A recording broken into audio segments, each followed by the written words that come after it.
Hello my friends and welcome back. Thank you very much for being with me again today. We got a very bad article. Bad for the Ukrainians, for the leadership.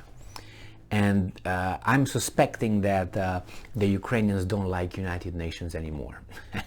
Or any organization that might criticize them in any way. That shows a very high level of narcissistic behavior or attitude. That's the way it is. When someone criticizes us, we don't like that person. But if that person, tells us we're all good and perfect and fantastic, oh my, I love. So I love the person. That's what I'm saying, not the comment. Because we, instead of saying, okay, you criticized me, all right, let's see what's going on here. And then if there are facts, okay, man, I'm like that. But if they say, well, Emil, I think he's a weasel. Okay, why am I a weasel?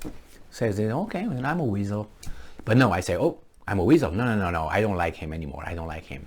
Well, why don't I try to find out if what he says is true or not? And then go and say, hey, he's a liar, he's a schemer, or whatever he is. So the same thing seems to be here with Ukraine. Ukraine likes United Nations when you have bodies of United Nations or departments that come and tell, hey, you're the victim, we're with you, we're supporting you, we kick Russia in the balls. They love it.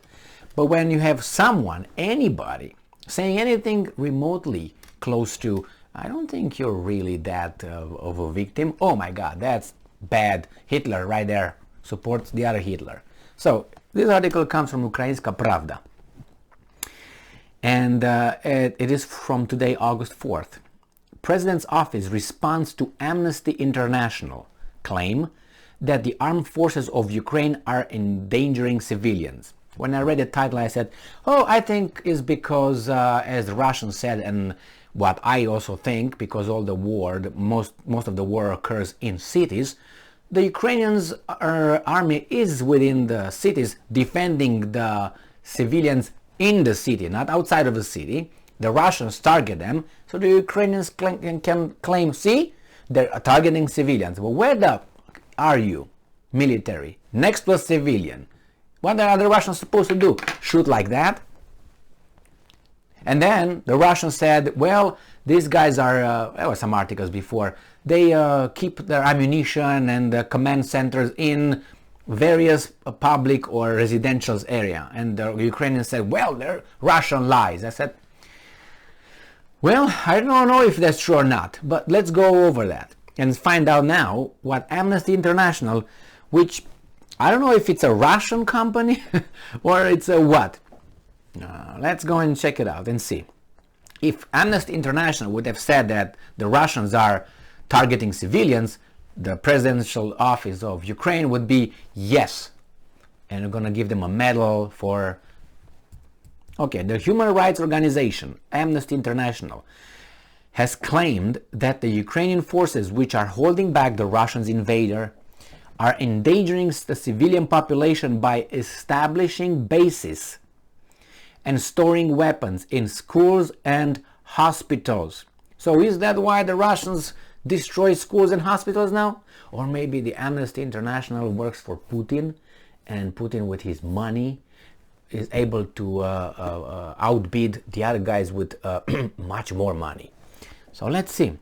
Source, report. This was a report made. That means it was a kind of investigation or something, or at least, some people checked into it. And you didn't have to. Here from Metro States, I said that was the case. Because you saw the militaries in the cities. The Ukrainian militaries in the cities, defending the city in the city. And the Russians are not even in the city. Why are you there? Why don't you meet them, let's say, in Waterloo? And fight in the fields. In the landing round, and we will never surrender. Right? Churchill, wake up. Come and tell these guys. Yeah, all right. Let's go here and see what's going on. Reported by Amnesty International.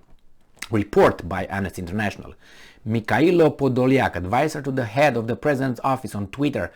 Dmytro Kuleba, the Minister of Foreign Affairs on Facebook. They all started, throwing stones. Quote, and I'm quoting, Ukraine's tactics have violated international humanitarian law as they've turned civilian objects into military targets. ensuring Russian strikes in populated area have killed civilians and destroyed civilian infrastructure. I'm reading again. Ukraine's tactics have violated international humanitarian law as they've turned civilian objects into military targets. Thank you. We knew that from here, from USA. Experts from Amnesty reportedly examined the site of Russian attacks in Kharkiv and Mykolaiv Oblast and in Donbas between April and July. They interviewed survivors and witnesses and analyzed satellite images. So you speak with the people on the territory, the Ukrainians, they were bombarded, right? And you viewed satellite images. In the course of this research, the experts found, and I'm quoting, evidence of Ukrainian forces launching strikes from within residential areas, as well as basing themselves in civilian buildings in 19 towns and villages in the regions.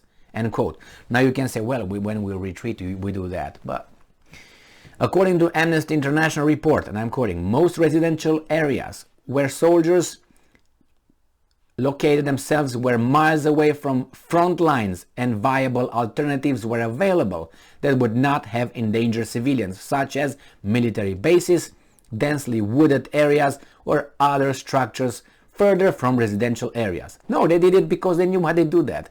So the mass media can say, see, they're targeting civilians, they're a terrorist state, right? Aren't they pushing for terrorist state now because they hit civilians? Amnesty International added that in the case it documented, it was not aware that the Ukrainian military had asked or assisted civilians to evacuate from nearby buildings in order to minimize losses among the civilian populations. No, they didn't say that. Oh, well, that's cool, man. We're just going to defend you here.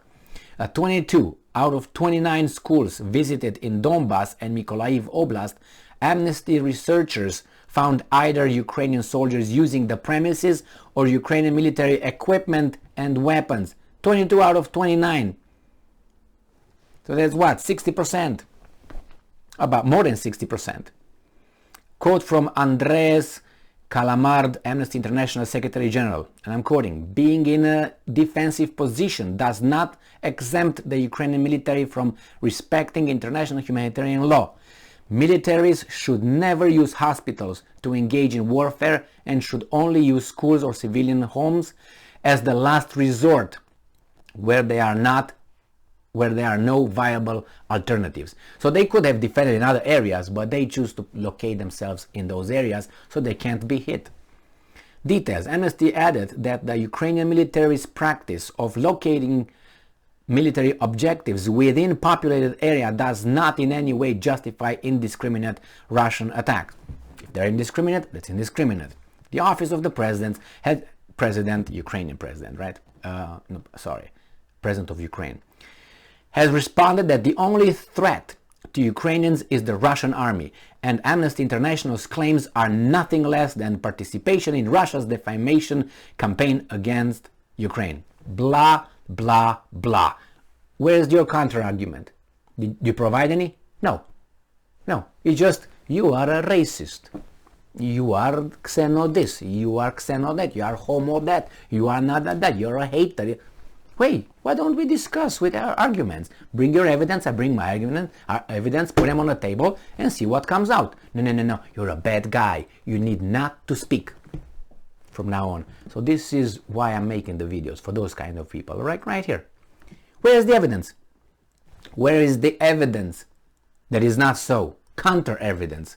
Ukraine, those came with numbers, locations, and I'm pretty sure the report has dates and times and so on.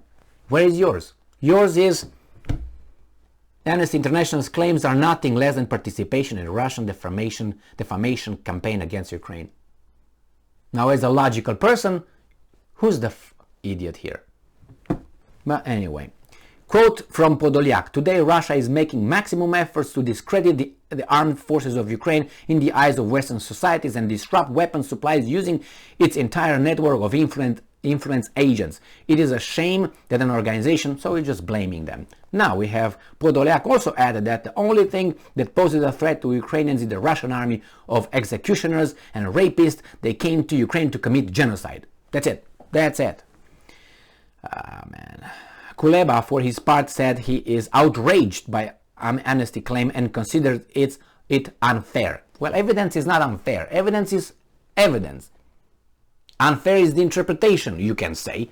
But if you have 22 out of 29 schools where you have military personnel and equipment, what do they? That's a fact. Now we can interpret it. They were just passing by, right, in a school. So this is stop creating a fake reality where everyone's little guilty of something. Get on with telling the truth about what Russia today really is. Again, nothing of substance, nothing as an evidence. Just calling the other person bad dude, try to discredit with no evidence, just because. I think this article is golden, and I will save it like any other article that I discuss. So when time comes, we can talk about it again, or we can use it as evidence. See? What was I telling you? All these guys, both sides. It's a war, people. It's a war. In a war, crimes occur. People, humans, we under the pressure, under the hatred that accumulates, we lose control. We lose our civilized behavior. We become what we actually are, animals, but not like any other animal, because we, as humans, we kill out of pleasure sometimes, and rarely that you see in the animal reign, an animal killing for pleasure or for other reasons, but because we have more this. Instead of using it that way, we sometimes using it this way. So yes, thank you very much. Very good article. Stay strong, stay smart, look for the truth, and be just. Could that Amnesty International report be skewed? Yes, it could be. It could be. But don't you think that the Ukrainians would not look through it and say, okay, here, that's not true. He's not. But they didn't even bother, because it's not about that. It's about who has a bigger megaphone to influence you and I and other, fish. Thank you very much. See you in a moment.